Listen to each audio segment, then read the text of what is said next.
کی نجات ہو گئی تو میری نجات نہ ہوگی۔ قصہ یہ ہوا تھا، عبد الرحمن ابن عوف رضی اللہ عنہ جب بدر کی جنگ ختم ہوئی اور کافروں سے چھینی ہوئی 2-3 زریں لے کر جا رہے تھے، اتنے میں آواز آئی،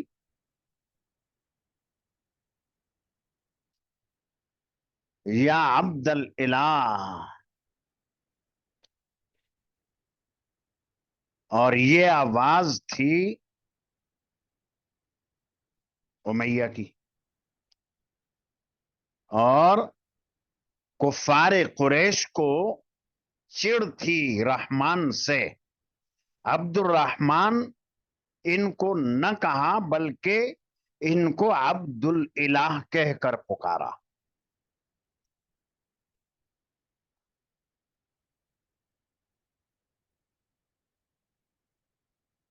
اور کہنے لگا کہ یہ زریں تم یہیں چھوڑو جو تمہارے پاس ہیں، مجھے اور میرے بیٹے کو پناہ دے دو۔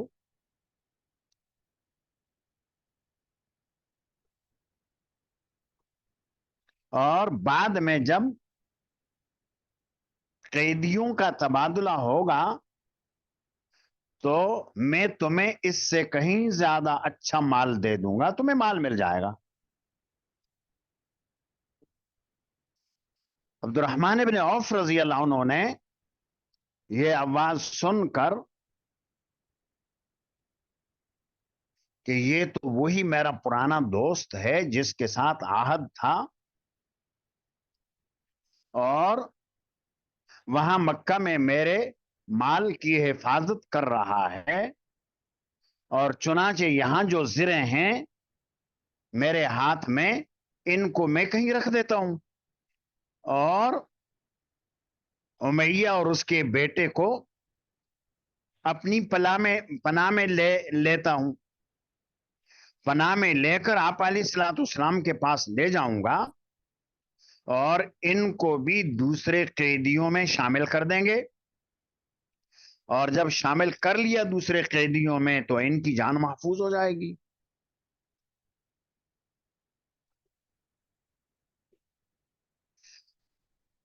اتنے میں کچھ انصاری صحابہ کرام پر نظر پڑی تو انہوں نے یہ کہا کہ یہ تو کفر کا سردار امیہ ابن خلف ہے، اور حضرت بلال رضی اللہ عنہ یہ مہاجرین میں سے تھے، ہجرت کر کے آئے، اور انہوں نے بھی دیکھ لیا یہ تو امیہ ہے، اور مکہ کی زندگی میں یہ مجھے بہت ستایا کرتا تھا، سخت گرمی کے زمانے میں گرم ریت کے اوپر لٹا کر میرے سینے کے اوپر گرم گرم پتھر رکھ دیا کرتا تھا،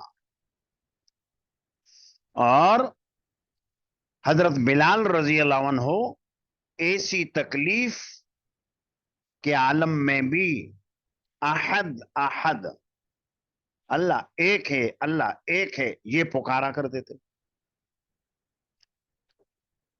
چونکہ حضرت بلال رضی اللہ عنہ امیہ کے غلام تھے، اور وہ کہتا تھا کہ شرک کرو۔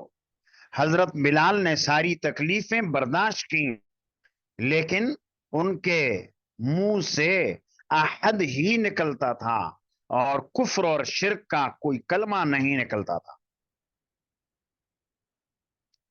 اور بلال کی جب نگاہ پڑی اس کفر کے سرغنے کے اوپر تو زور سے یہ آواز لگائی جو یہاں الفاظ ہیں، فقال بلال لا نجوت ان نجا امیہ، اگر امیہ بچ گیا آج تو میں بچوں گا نہیں، یا یہ زندہ رہا تو میں زندہ نہیں رہوں گا. حضرت عبد الرحمن ابن عوف رضی اللہ عنہ فرماتے ہیں کہ میں نے ان لوگوں سے کہا کہ میں نے امیہ اور اس کے بیٹے کو پناہ دے دیا.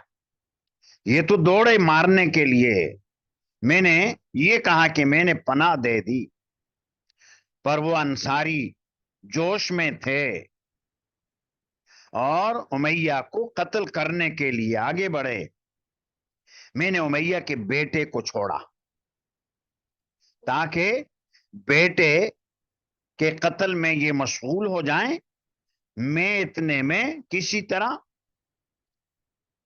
امیہ کو پناہ میں لے لوں گا. مگر ان ساری نوجوانوں نے جوش میں بیٹے کو فوراً تیزی سے قتل کر دیا اور قتل کرنے کے بعد امیہ کی طرف متوجہ ہوئے. اور امیہ بڑا جسیم آدمی تھا، تو عبد الرحمن نے کہا کہ تم لیٹ جاؤ نیچے. لیٹ گئے. میں اوپر لیٹ گیا تاکہ میرے ساتھی اور مسلمان دیکھیں گے کہ عبد الرحمن اس کے اوپر لیٹا ہوا ہے تو وہ کسی نہ کسی طرح قتل سے بچ جائے گا. لیکن ساتھیوں نے نیچے سے تلوار کی نوکیں مار مار کر بالآخر بڑی ہی بے دردی سے اس کو قتل کر دیا. اور امیہ کو بچانے کے دوران عبد الرحمن ابن عوف رضی اللہ عنہ کے پاؤں پر بھی زخم آیا. بچا رہے تھے. عبد الرحمن ابن عوف بعد میں دکھاتے تھے کہ تلواروں کے یہ زخم میرے اپنے ساتھیوں کے مارنے کی وجہ سے آئے ہیں.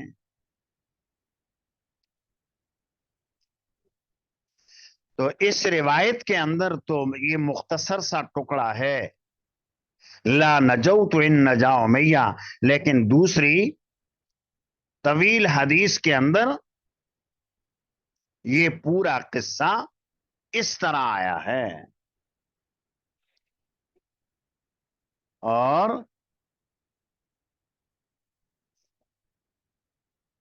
امیہ کے بیٹے کو بھی قتل کر دیا، امیہ کو بھی قتل کر دیا.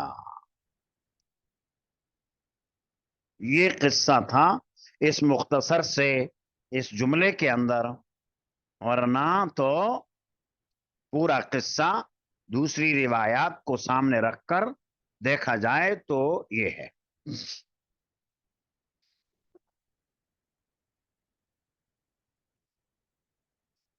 اور جن جن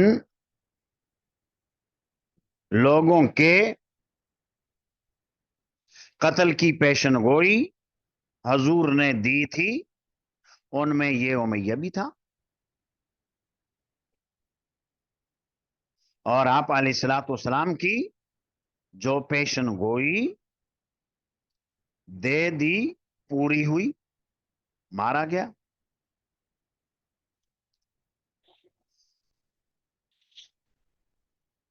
تو چونکہ یہ باب تو چل رہا ہے ابو جہل کے قتل کا، لیکن اس کے ساتھ ساتھ اور جو اس طرح کے بڑے بڑے سردار تھے تو ان کے قتل کو بھی یہاں پر ذکر کیا کہ یہ بھی وہ ہیں جو مارے گئے تھے. اگرچہ عنوان تو ابو جہل کے قتل کا ہے، لیکن اسی باب کے تحت اور دیگر قریش کے سرداروں اور بڑے بڑے کافروں کے قتل کا بھی ذکر ہے. تو یہ ابو جہل کے قتل کے ذیل میں ان سرداروں کے قتل کا بھی تذکرہ کیا. اور جیسا کہ بتایا تھا شروع اس باب میں کہ بعض بخاری کے نسخوں میں بابو قتل ابی جہل اس کے ساتھ وغیرہ بھی ہے.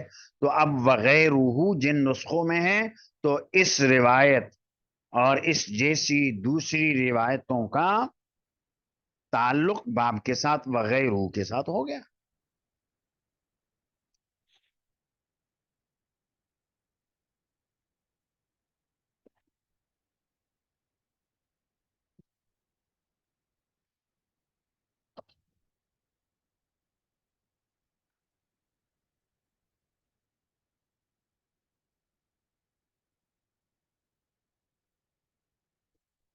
باقی رہا یہ کہ عبد الرحمن ابن عوف اور امیہ کے درمیان معاہدہ. تو مکہ مکرمہ اس وقت دار الحرب تھا، مدینہ طیبہ دار الاسلام تھا، اور دار الحرب اور دار الاسلام میں آپس میں لڑائی چل رہی تھی. اور وہاں مکہ کا یہ کافر تھا اور مدینہ طیبہ مسلمانوں کا شہر، عبد الرحمن ابن عوف مسلمان. اب دونوں نے آپس کے اندر معاہدہ یہ کیا، اپنے میں سے ہر ایک نے دوسرے کو اپنا وکیل بنایا. عبد الرحمن نے یہ کہا کہ جو چیز میں مکہ میں چھوڑ آیا ہوں، میرا گھر ہے، میری دوسری چیزیں ہیں، ان کی حفاظت کرو گے. امیہ نے کہا ٹھیک ہے. اور اس کے بدلے میں امیہ نے یہ کہا کہ میں بھی مدینہ میں کچھ سامان وغیرہ چھوڑ جاتا ہوں، اس کی حفاظت تم کرنا. یہ ان کے معاہدے میں طے ہوا تھا. اور مدینہ طیبہ عام درخت رہتی تھی، یہاں سے ملک شام کا راستہ تھا. اور یہ تعلقات تھے، پرانے تعلقات عبد الرحمن ابن عوف اور امیہ کے. اور اصل نام عبد الرحمن ابن عوف کا زمانہ جاہلیت میں عبد عمر تھا. جب مسلمان ہو گئے تو عبد عمر سے عبد الرحمن رکھ دیا گیا. اور کافروں کے ہاں رحمان نام ناپسند. قرآن کریم میں ہے قالو ومر رحمان. یہ رحمان کیا ہوتا ہے؟ قل ادعوا اللہ اوید الرحمان، اللہ کو پکارو اللہ کہہ کر یا رحمان کہہ کر.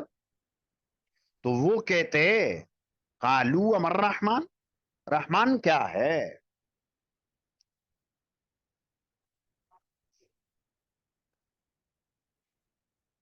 تو امیہ نے عبد عمر جو پرانا نام تھا تو اس میں عبد الالہ بنا دیا، رحمان نہیں الہ کہنے لگا. عبد عمر کی جگہ نام تو عبد الرحمان ہو گیا، لیکن وہ عبد الالہ یہ کہا کرتا تھا. اس لیے بدر کے میدان میں عبد الرحمن ابن عوف رضی اللہ عنہ کو عبد الالہ سے یاد کیا. تو انہوں نے آگے سے جواب دیا، وہ سمجھ گئے کہ یہ وہی ہے. یہ ان کے نام سے متعلق جو گفتگو یہ بھی بخاری کے ایک اور باب میں آتا ہے، اور کتاب البیوع کے ابواب کے اندر وہ باب ہے اس کے اندر. اور اس سے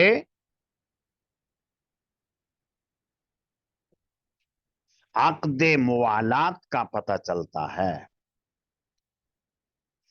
کافروں کے ساتھ دلی دوستی تو گناہ ہے. کبھی کوئی کافر مسلمان کا دلی دوست نہیں ہوتا. اور گہرے تعلقات رکھنا جائز نہیں. قرآن کریم میں ہے لا تتخذوا عدوی یا ایھا الذین آمنوا اتخذوا دینکم ہزوا ولہوا من الذین اوتوا الکتاب من قبلکم والکفار اولیاء.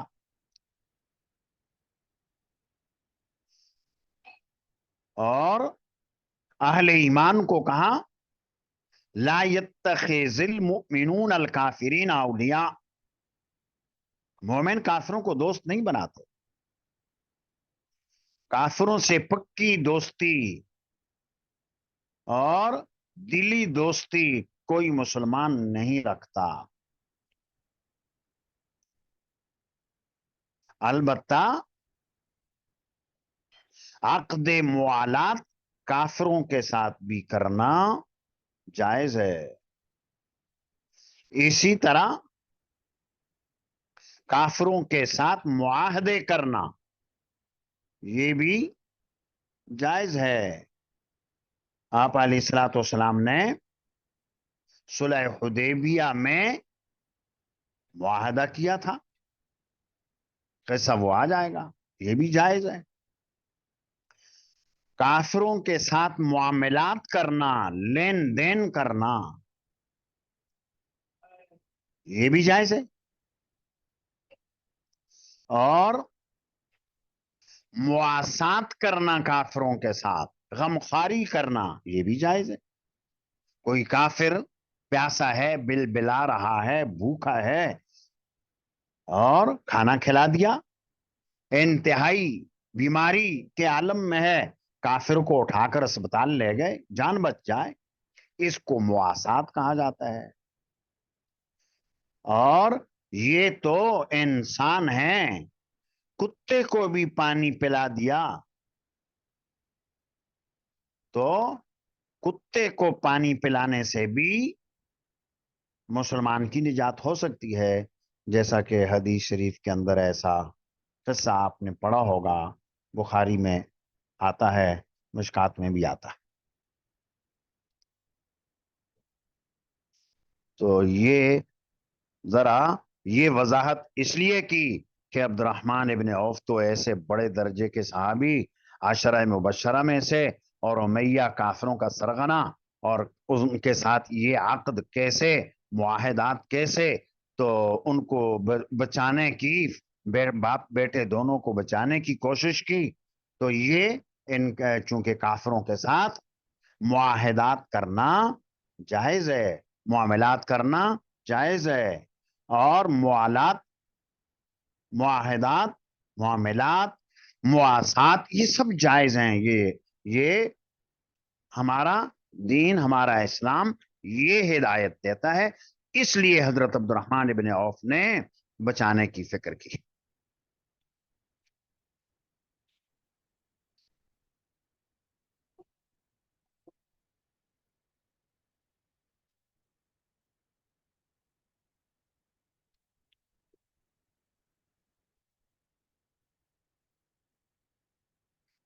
به قال حدثنا عبدان بن عثمان قال اخبرني ابي عن شعبة عن ابي اسحاق عن الاسود عن عبد الله عن النبي صلى الله عليه وسلم انه قرأ والنجم. عبداللہ ابن مسعود رضی اللہ عنہ سے یہ روایت ہے. نبی کریم صلی اللہ علیہ وسلم سے روایت کرتے ہیں کہ آپ علیہ الصلوۃ والسلام نے سورہ نجم پڑھی. فسجد بہا پھر سجدہ کیا.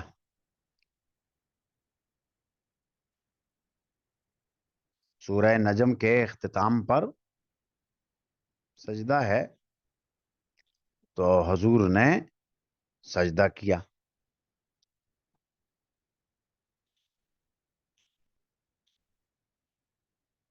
وَسَجَدَ مَن مَّعَهُ اور جو کوئی وہاں تھا اس نے بھی سجدہ کیا.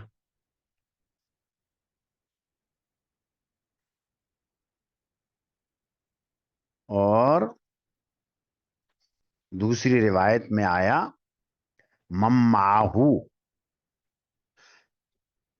کتاب التفسیر کی روایت کے اندر آتا ہے کہ وہاں جو مسلمان تھے، جو کافر تھے، بت پرست تھے، انسان تھے، جنات تھے، سب نے سجدہ کیا. نہ شیخن اخذ کفن من ترابن، سوائے ایک بوڑھے کے جس نے ہتھیلی میں مٹی لی، فرفعہ الی جبہتہ، تو ہتھیلی میں مٹی لے کر اس سے اٹھایا اپنی پیشانی کی طرف. فقال یکفینی ھذا، مجھے یہ کافی ہے. یعنی وہ جھک نہیں سکتا تھا، ہاتھ میں مٹی لے کر اٹھا لیا، بس یہ کافی ہے. قال عبداللہ، حدیث کے راوی عبداللہ ابن مسعود کہتے ہیں فَلَقَدْ رَأَيْتُهُ بَعْدُ قُتِلَ كَافِرًا، میں نے دیکھا اس بوڑھے کو بعد میں کافر ہونے کی حالت میں قتل کیا گیا.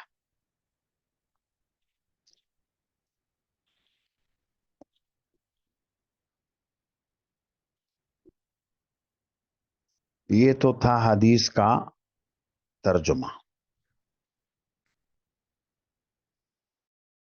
بھی تشریح ہے.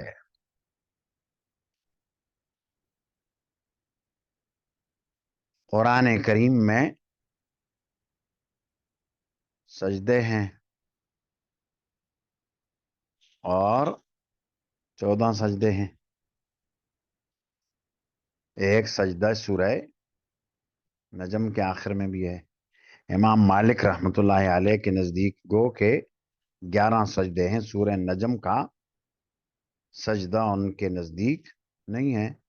اسی طرح پارہ عامہ کے اندر جو 2 سجدے ہیں وہ بھی نہیں ہے. 3 14 سے نکال دو تو باقی 11 رہ جاتے ہیں.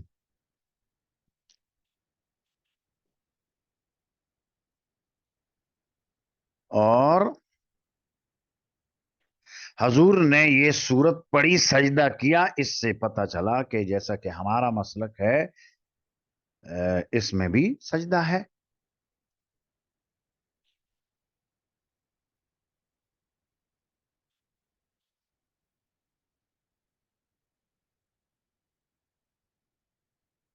امام مالک رحمۃ اللہ علیہ نے جن روایتوں سے استدلال کیا اس کا جواب یہ دیتے ہیں کہ قرآن کریم کی آیت سجدہ پڑھ کر فوراً سجدہ کرنا کوئی لازم تو ہے نہیں، بعد میں کر لیا ہوگا.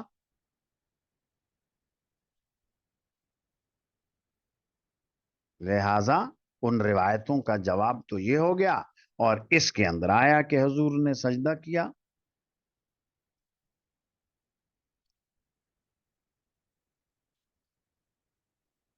تو یہاں یہ تو ضمنی طور پر سجدے کا تذکرہ آ گیا.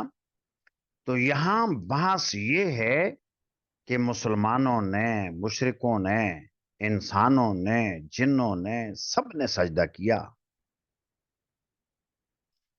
تو مسلمانوں نے تو سجدہ کیا حضور کی اتباع میں، مشرکوں نے کیسے سجدہ کر لیا؟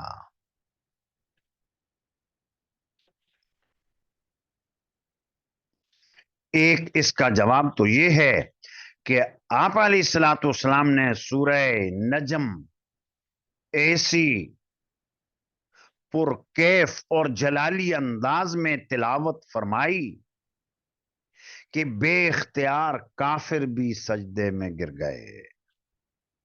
ایک قول تو یہ ہے، اور دوسرا قول یہ ہے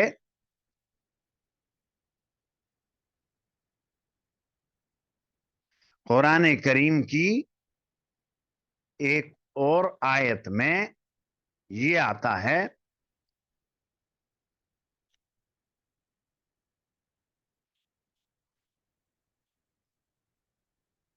وما ارسلنا من قبلک من رسول ولا نبی